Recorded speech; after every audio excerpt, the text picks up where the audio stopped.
Na stránce Začít orienták.cz lze přes administrační rozhraní upravovat 3 věci.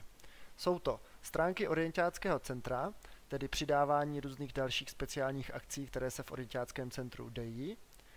Dále lze upravit některé informace o klubu a zejména doplnit informace o závodech, které klub pořádá.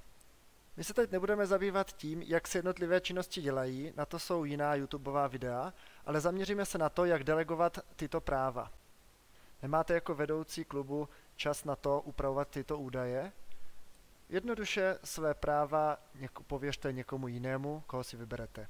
Například správci vašich oddílových stránek. A jak tedy nyní na to? Přejděte na stránku začítorienták.cz/admin a zde se přihlašte stejnými údaji, jako máte v Orisu. Kliknete-li zde na nastavení, vidíte, jaká práva máte. Například já jako vedoucí klubu ZBM mohu upravovat informace o klubu, informace o jeho závodech a zároveň stránky Orientáckého centra Brno, do kterého můj klub spadá. Tady bych se rád pozastavil. Protože právo na úpravu Orientáckého centra mají všichni vedoucí klubů, které jsou v tomto centru zapsáni, je velká šance, že si budete lézt do zelí. Proto vám důrazně doporučuji, abyste se sešli všichni vedoucí klubů, kteří spadají do Orientáckého centra, vybrali jednoho správce, který bude stránky Orientáckého centra spravovat, nastavíte ho podle tohoto návodu jako správce a již dál nebudete do administrace Orientáckého centra vůbec vstupovat.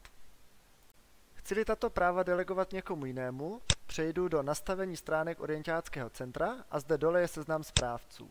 Jednoduše zadám jméno toho, komu chci práva pověřit, našeptá se mi jméno, vyberu ho a dám uložit změny. Podobným způsobem to jde udělat i u klubu. Zase seznam správců, vyberu správce, systém mi našeptává jeho jméno, potvrdím a dám uložit změny.